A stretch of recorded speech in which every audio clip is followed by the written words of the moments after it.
Filipenses 4, versículo 10, a seguir a palavra do Senhor diz assim: fiquei muito alegre no Senhor, porque agora, uma vez mais, renasceu o cuidado que vocês têm por mim. Na verdade, vocês já tinham esse cuidado antes, só que lhes faltava oportunidade. Digo isso não porque esteja necessitado, porque aprendi a viver contente em toda e qualquer situação. Sei o que é passar necessidade e sei o que é ter em abundância. Aprendi o segredo de toda e qualquer circunstância, tanto de estar alimentado como de ter fome, tanto de ter em abundância como de passar necessidade. Tudo posso naquele que me fortalece. Pai, nós te glorificamos mais uma vez. Te damos graças pela oportunidade de, reunidos aqui, poder expressar a nossa gratidão, o nosso louvor, a nossa adoração ao único Deus eternamente, aquele que é digno de toda glória. Receba, Senhor, a adoração desse lugar. Consagramos a Ti os cânticos espirituais, as ofertas, tudo que foi vivenciado até esse momento do culto. Senhor, e colocamos diante de Ti a palavra que será ministrada. Palavra essa, Senhor, que tem como objetivo consolar, edificar, corrigir. Senhor, a Tua palavra é poderosa, ela é alimento, ela é água viva. A Tua palavra tem o poder de convencer, de converter o mais vil pecador por meio da ação do Teu Espírito. Estamos aqui, Senhor, e precisamos Te ouvir. Precisamos, Pai, conhecer a Tua vontade para nós, como igreja, individualmente e coletivamente. Repreendemos, Pai, toda ação contrária. Sabemos que nesse momento, tanto o inimigo quanto o nosso perverso coração tenta atrapalhar o receber da Tua palavra.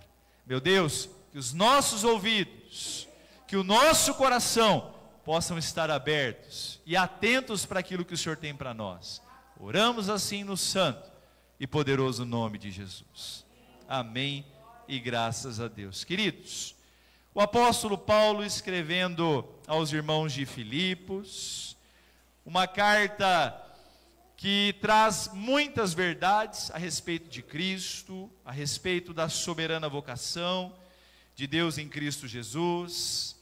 Fala muito do exemplo de Cristo na sua humilhação, na sua capacidade de abrir mão de si, da sua glória, da presença do Pai como unigênito de Deus e se fazer carne e habitar entre nós. Então Paulo trata de muitos assuntos com essa igreja. Chegando aqui no capítulo 4, ele fala sobre os inimigos da cruz de Cristo, faz um apelo para que os irmãos não esmoreçam na oração, para que eles não fiquem preocupados com coisa alguma, mas antes, através da oração, da intercessão, coloquem as suas necessidades diante de Deus. E aí ele fala sobre aquilo que nós devemos pensar e chega até o agradecimento aos filipenses. Aqui, o apóstolo Paulo está agradecendo. O ministério de Paulo era um ministério muito difícil. Paulo era um homem que sofreu muito por amor do Evangelho. E Jesus disse isso para ele na sua conversão. Que ele sofreria a mesma quantia ou na mesma proporção do quanto ele perseguiu. Paulo, ainda Saulo de Tarso, foi um perseguidor voraz, contumaz de Cristo e do povo de Deus. Consentiu na prisão, na morte, estava presente quando Estevão foi assassinado. As irmãs aqui do PG já estudaram isso. O diácono Estevão foi cruelmente apedrejado.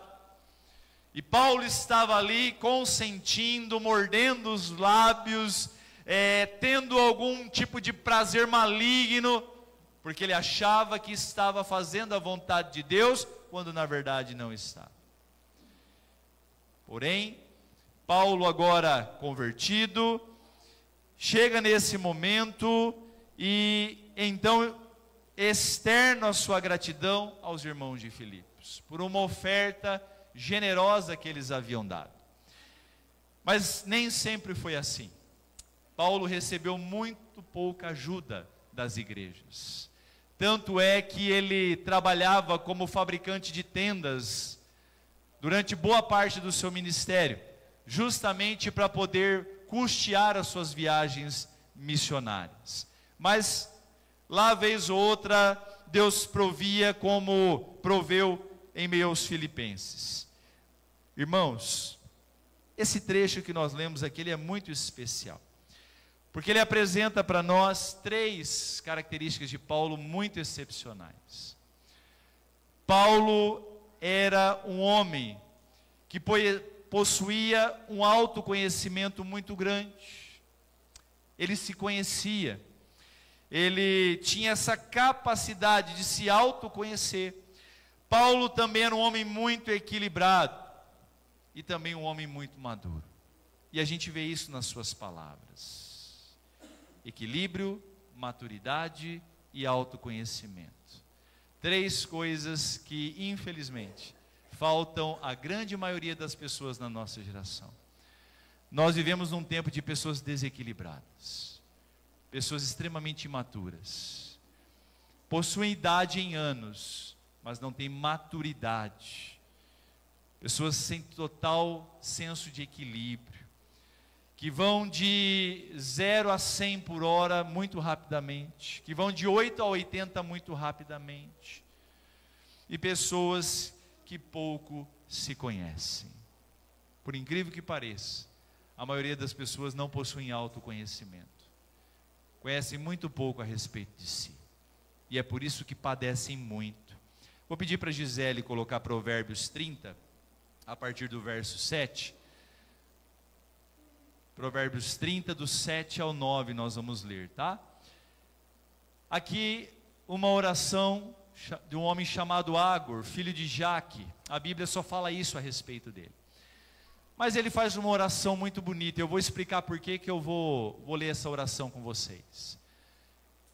A oração de Agur diz assim: 2 coisas te peço, ó Deus, não recuse o meu pedido antes que eu morra. Afasta de mim a falsidade e a mentira. Não me des nem a pobreza, nem a riqueza.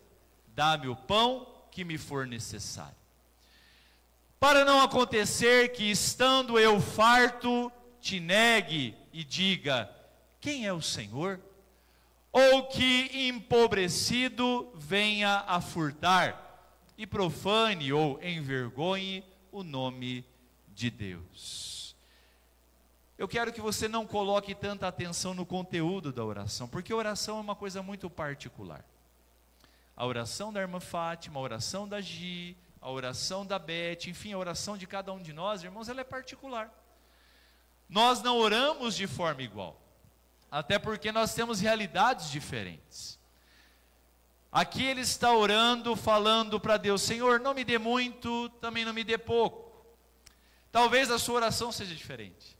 Talvez você tenha orado assim: Senhor, me dê muito. Eu quero ser uma pessoa com muitas posses, com muitos recursos financeiros. É pecado orar assim? Não.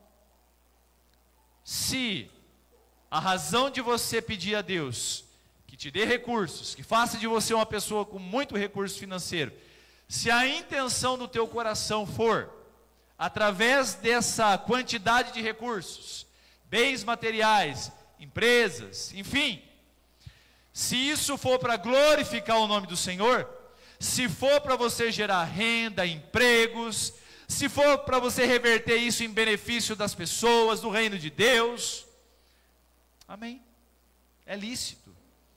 E é claro, né, não adianta só orar, vai estudar, vai fazer um curso técnico. O Rodrigo postou uma coisa bem interessante. Antigamente as pessoas olhavam para um pedreiro e diziam assim: tá vendo, não estudou, virou pedreiro. Irmãos, vai nessa, né, Rodrigo? Que pedreiro não estuda, irmãos, que construtor não estuda. vai nessa. Tem que ter muito conhecimento. E vai chegar um dia, não vai demorar muito.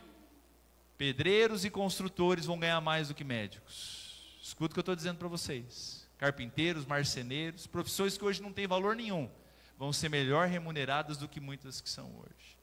Porque não vai se encontrar quem faz mais. Temos alguma costureira aqui? Levanta a mão quem é costureira, de profissão. Tem? Há 30 anos, se eu perguntasse isso, umas 10 mulheres levantariam as mãos. Não tem mais, está acabando. Está acabando.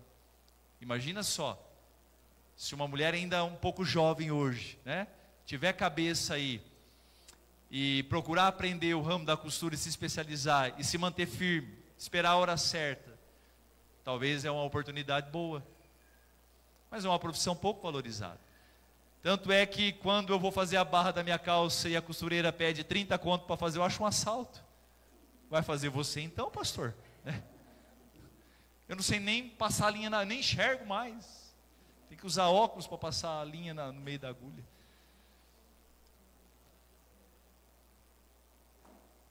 Nós estamos vendo aqui uma oração, irmãos. Então eu quero que você não preste atenção na oração em si. Porque talvez alguém peça para ter muito, para reverter em benefício do reino. Talvez alguém ore assim: Senhor, eu não quero riqueza, não quero. Eu quero o suficiente para mim viver e está bom. Amém, não critique essa oração, cada um sabe.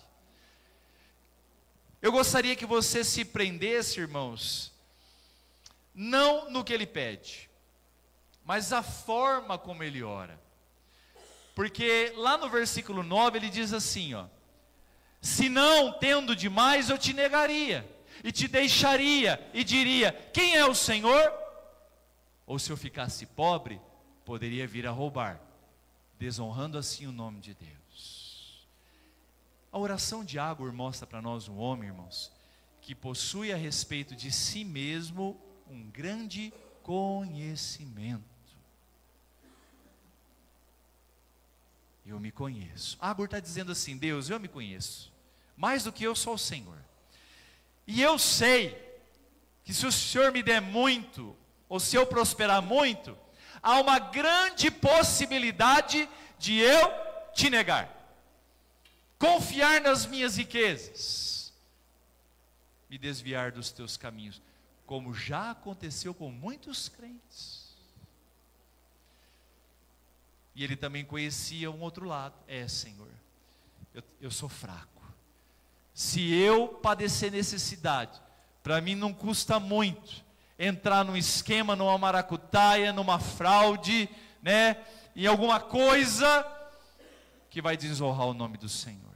Então, Senhor, eu quero ter uma vida equilibrada.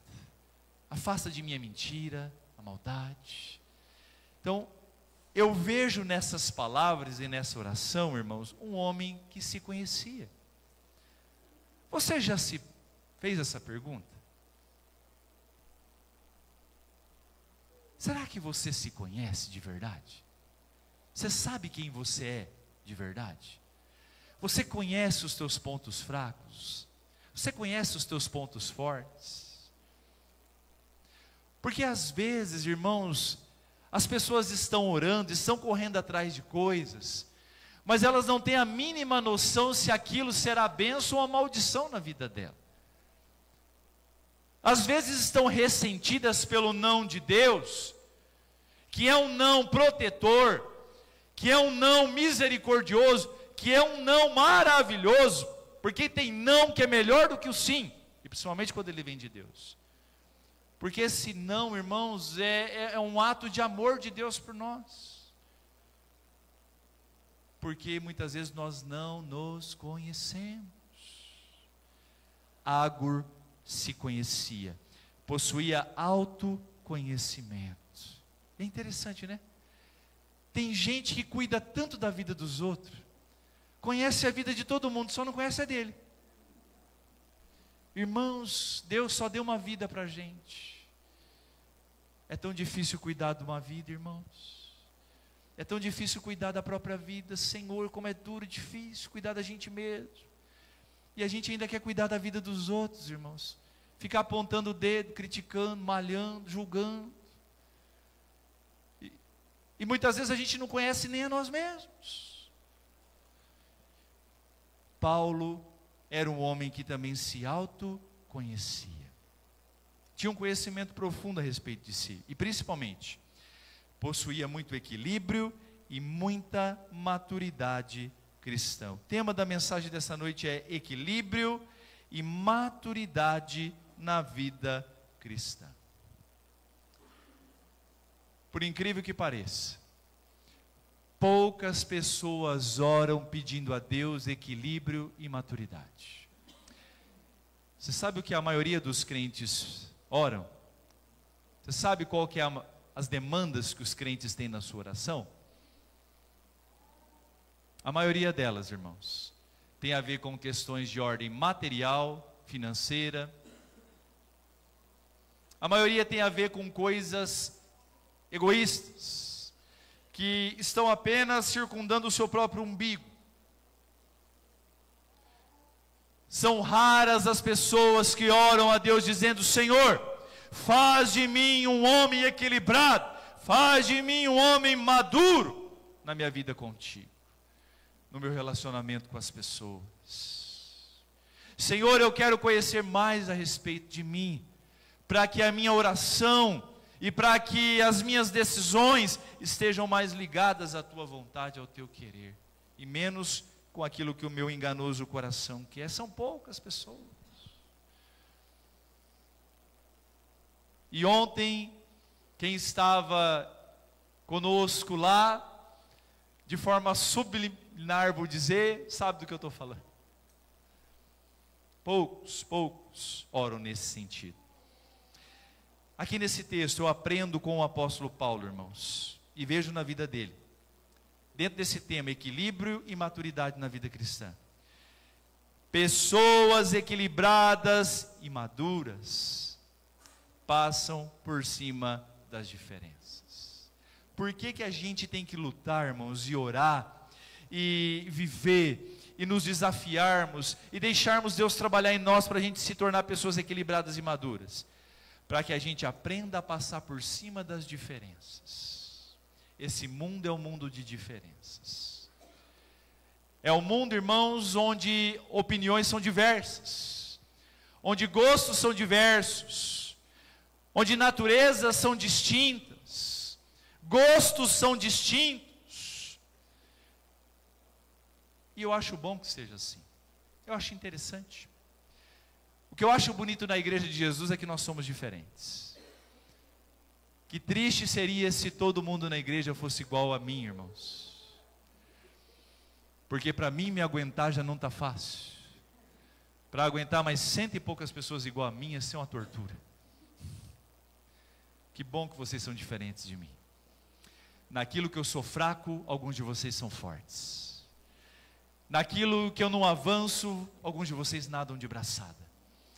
Naquilo que eu não possuo conhecimento, alguns de vocês esbanjam conhecimento e habilidade. Entra na palavra que o presbítero Mário deu a respeito dos dons. Os dons são diversos, e que bom que é assim. Mas para conviver com a diferença, é preciso equilíbrio e maturidade. Porque senão, irmãos, a vida cristã vira uma guerra. A igreja vira um campo de batalha. E ao invés de nós lutarmos contra as trevas, ao invés de nós direcionarmos a nossa escopeta santa, que é a palavra, a nossa metralhadora, que é o evangelho, para destruir as fortalezas do mal, nós ficamos apontando uns para os outros e matando uns aos outros, acertando uns aos outros. É o que Paulo está dizendo para essa igreja. Paulo escreveu as suas cartas, e muitas delas com duras repreensões, irmãos. Por quê? Porque haviam problemas nessas igrejas, o que é natural. E as cartas eram o quê? Uma mensagem de esperança e de mudança para esse povo. Pessoas equilibradas e maduras passam por cima das diferenças. Queridos, gente de Deus, gente que nasceu de novo da água e do Espírito, não dá lugar para mágoa e ressentimento. uma coisa bonita na vida de um crente.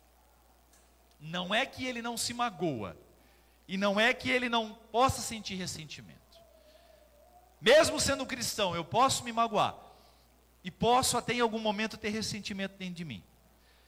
Mas o bonito é que gente de Deus, gente alcançada pela graça de Deus, não cultiva, não guarda, não leva para a vida mágoa e ressentimento.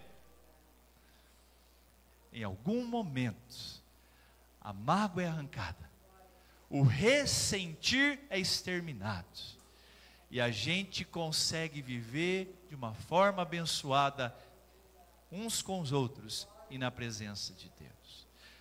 Mágoa e ressentimento secam a vida, secam a alma. Gente de Deus não dá lugar.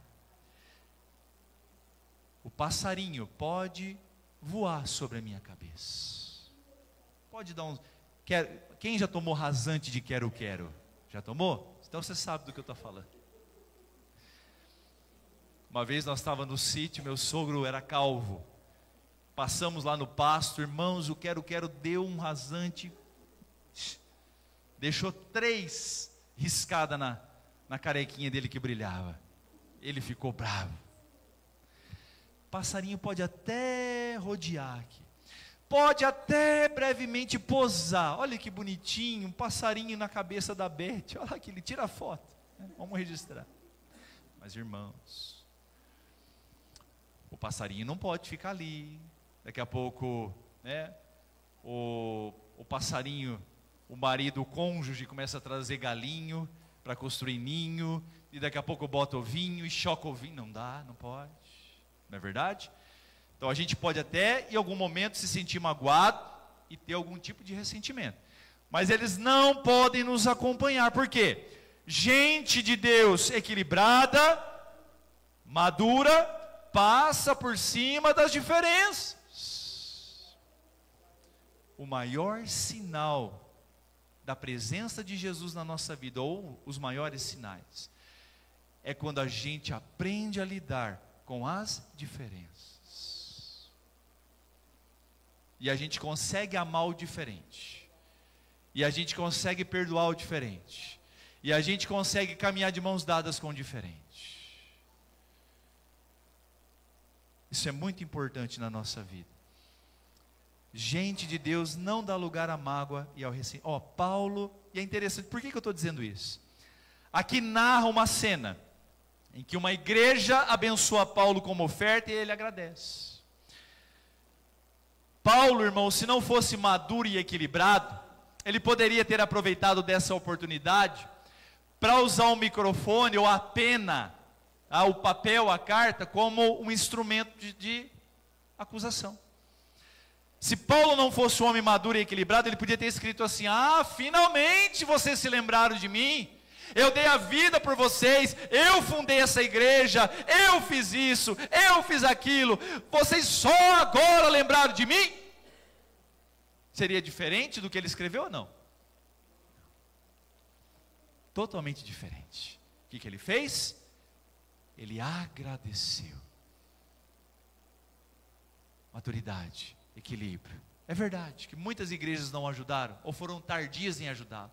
Tanto é que em dado momento ele estava preso, e ele precisa implorar para alguém levar a capa para ele, porque ele estava sofrendo frio na prisão que ele estava.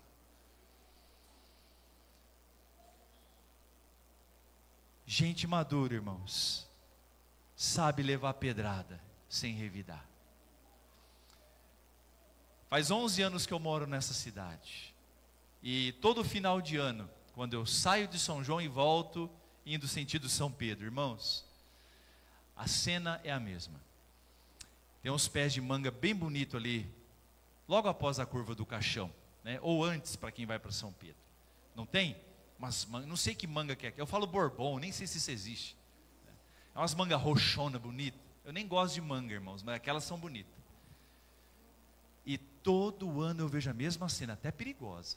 As pessoas param um carro, não tem acostamento, param um carro ali, catam galho, catam pedra, pega bambu, sobe no pé. Para quê? E muitos tacam pedra mesmo, para quê? Para pegar os frutos, não é verdade? Irmãos, ninguém taca pedra em árvore frutífera. Para quê? Para que eu vou gastar energia tacando pedra, um pedaço de pau, para colher o que em algo que não dá fruto? Árvore que dá bom fruto leva pedrada. Faz 11 anos que eu vejo essa cena. E sabe o que acontece todo ano? Chega novembro, dezembro, aqueles pés estão mais carregados. Quanto mais pedrada aqueles pés de manga tomam, quanto mais paulada eles tomam, quanto mais o povo cata, mais produz. Porque é assim, gente de Deus, quanto mais pedrada toma, quanto mais muitas vezes escarnecido, quanto mais comentários fazem, infundados, quanto mais se levantam contra aquilo que é de Deus, mais fruto ele dá. Por isso a gente não pode revidar. Aconteceu alguma situação? Ouviu algum comentário? Chegou algo a você? Sabe o que você faz? Não revida. Deixa a pedrada vir. Absorve. Isso é maturidade. Absorve. Ora por aquela pessoa. E continua caminhando e produzindo seus frutos. Continua caminhando e produzindo seus frutos. Paulo agradeceu, ao invés de criticar, porque era uma árvore frutífera. Pessoas equilibradas e maduras passam por cima das diferenças. Irmãos, no reino de Deus não tem espaço para fazer barraco, para fazer contenda, para tirar satisfação. Gente de Deus madura e equilibrada, irmãos, segue em frente. Enquanto falam de mim, eu caminho em direção a Jesus e vou produzindo, até porque não sou isso, e se um dia nasci de novo, sou nova criatura, o passado ficou para trás. Quem quiser entender isso, bem, quem não quiser, amém, e eu sigo produzindo frutos dignos de arrependimento. Mas é uma dor, irmãos, quanta gente desequilibrada e imatura, parece criança de 2, 3 anos, agarrando no brinquedo e puxando uma para lá, outra para cá, e se puxando os cabelos. Gente de Deus é equilibrada, é madura. Passa por cima das diferenças. Outra coisa que eu aprendo com o apóstolo Paulo: pessoas equilibradas e maduras não alteram sua essência e sua fé em momento algum. Olha o verso 11 e 12 de Filipenses 4. Olha as palavras que o apóstolo Paulo diz, Ele agradece as ofertas, e no verso 11 ele diz assim, digo isso, não porque esteja necessitado, porque aprendi a viver contente. Presta atenção nessa palavra, contente, em toda e qualquer situação. Sei o que é passar necessidade, e sei também o que é ter em abundância, com fartura, ponto e vírgula. Aprendi o segredo de toda e qualquer circunstância, tanto de estar alimentado, como de ter fome, tanto de ter em abundância, como de passar necessidade. Pessoas equilibradas e maduras não alteram sua essência e sua fé em momento algum. Meus irmãos, o que diz se um homem é um crente e se uma mulher é uma crente autêntica, cheia do Espírito Santo, não é os reteté da vida. Tem gente que faz um reteté na igreja, irmãos, salta, pula, uns voam helicóptero, só pendura no forro. Já viu um crente aranha lá num culto? Tinha uma coluna no meio da igreja, ele subiu igual o Homem-Aranha, fazia até assim para estar lançando teia dentro da igreja. Não sei o que, um som do Homem-Aranha, né? E fala os mistérios, e brada e pula. Irmãos, para mim isso não é uma marca autêntica de que alguém é de Cristo, verdadeiramente cheia do poder de Deus.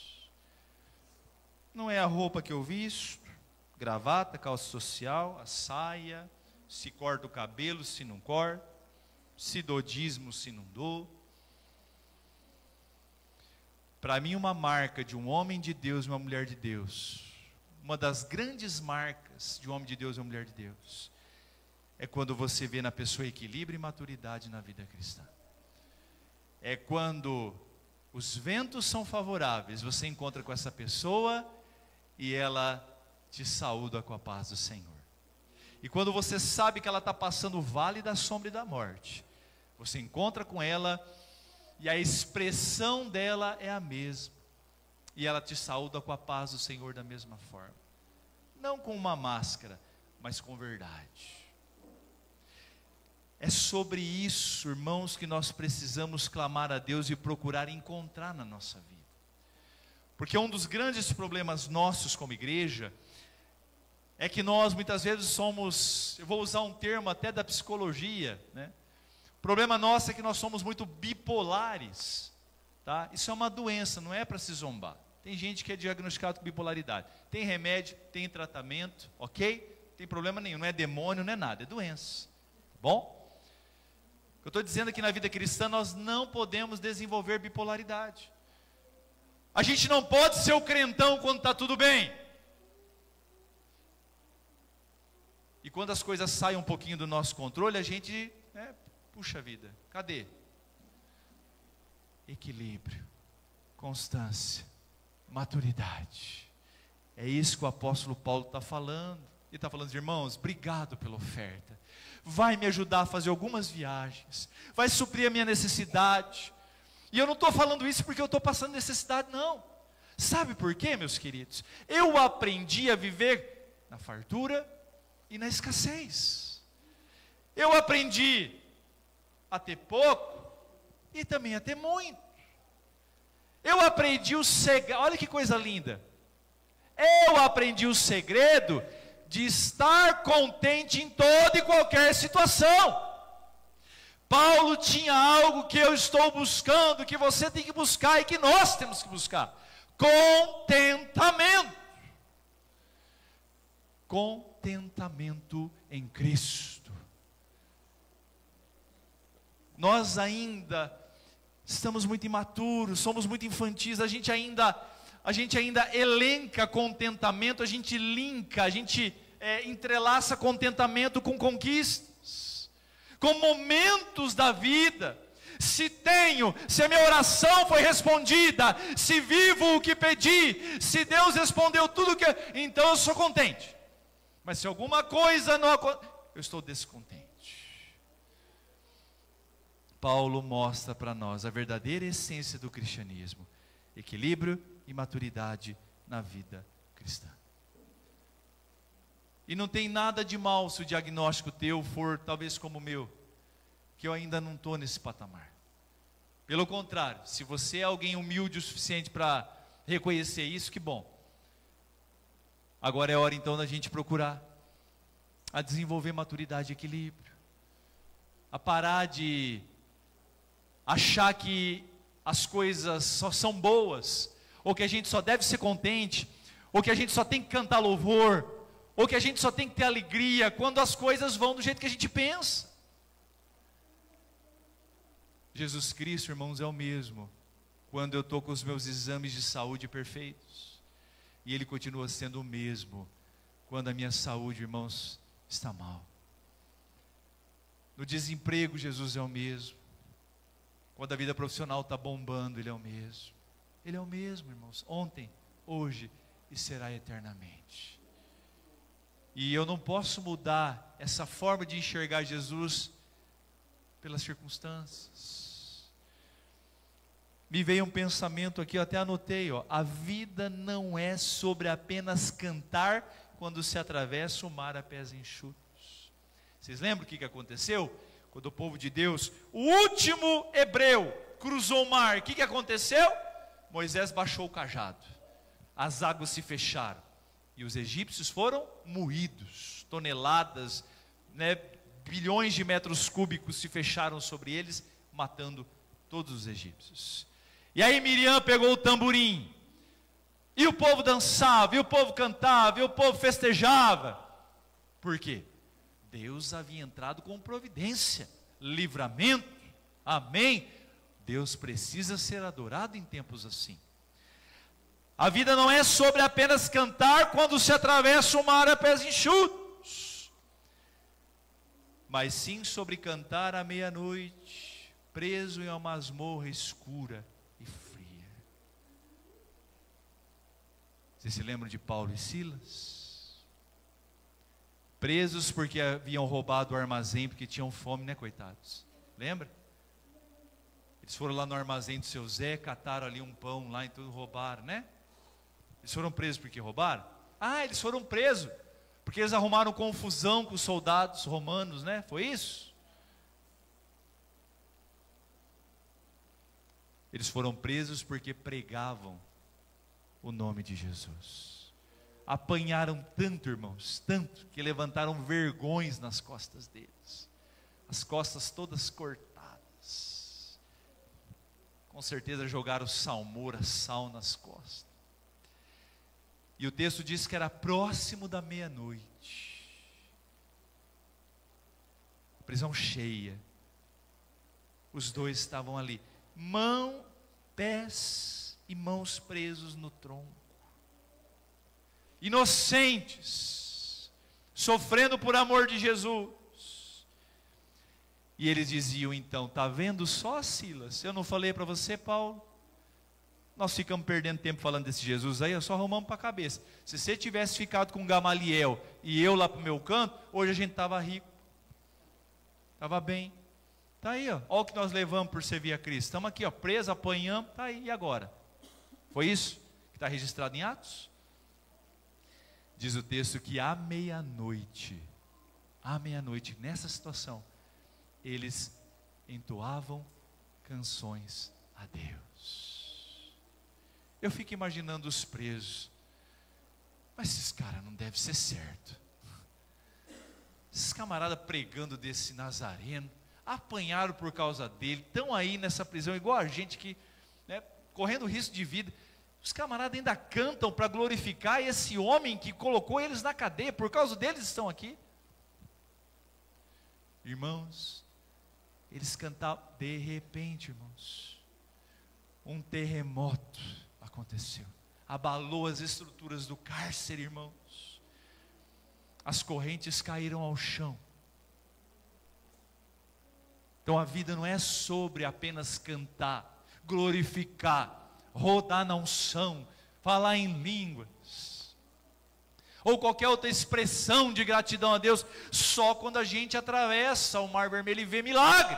Mas a vida também é sobre cantar no tempo difícil, porque é aí que a gente mostra maturidade e crescimento espiritual. Aliás, será esse comportamento que fará a diferença nos últimos dias. Porque Jesus disse que os últimos dias serão difíceis. E se nós não alcançarmos um grau de equilíbrio e maturidade desse tipo aqui, meus irmãos, serão poucos que vão suportar a perseguição e as dificuldades que virão aí pela frente. Paulo era o mesmo homem no tempo da angústia e da fome, como era na fartura e na abundância. As circunstâncias da sua vida não alteravam sua consciência e sua integridade e também a sua fé.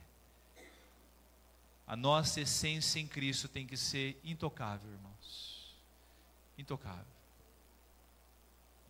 Favorável ou desfavorável? Abundância, escassez. Saúde, doença.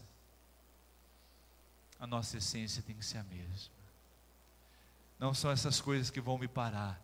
Não são essas coisas que vão me impedir de servir a Deus, de testemunhar Jesus para as pessoas.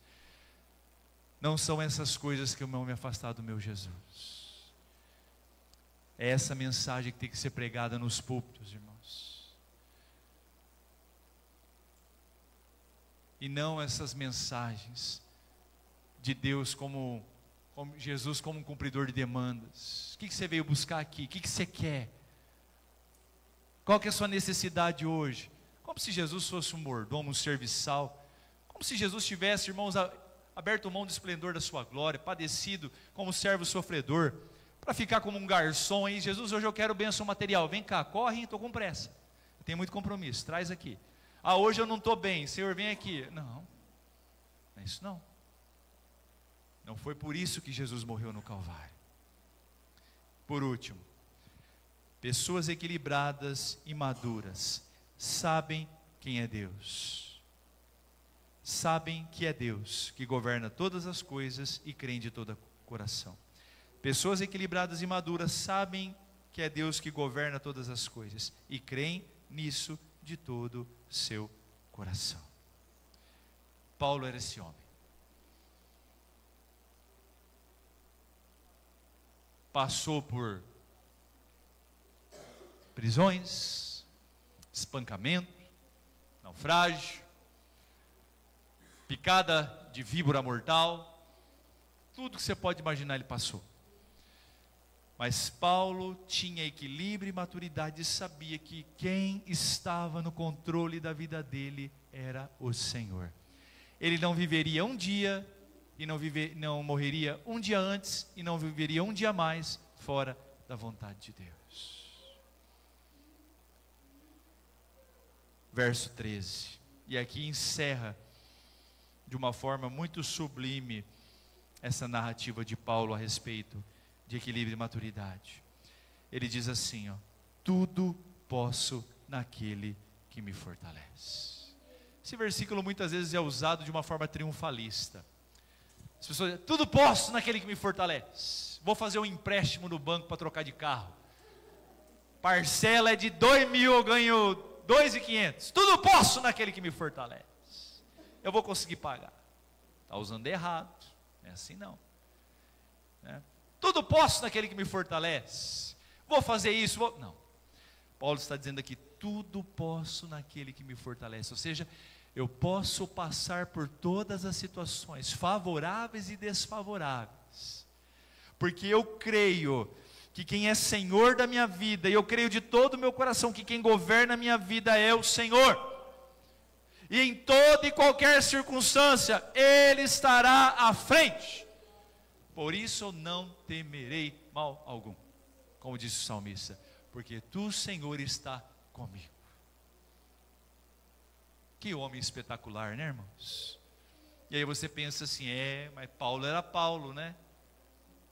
E você é Maria, e eu sou Luiz. E Deus não espera menos de nós, não. Você pensa que isso aqui era algo que Deus esperava só do apóstolo Paulo? O Senhor requer de nós o mesmo equilíbrio e maturidade. Portanto, minha irmã, trata de botar o joelho no chão e a boca no pó, e deixa Deus tratar com você, e arrancar essa imaturidade, esse desequilíbrio que toma você muitas vezes. Para você, homem, a mesma coisa. Nós precisamos olhar para a vida do apóstolo Paulo, irmãos, e seguir os passos dele, e ficar firmes na promessa de Deus, ainda que os nossos olhos naturais não vejam, ainda que o nosso coração se aflija, todavia, nós precisamos confiar no Senhor. É Ele quem vai nos sustentar. Fique de pé, por gentileza.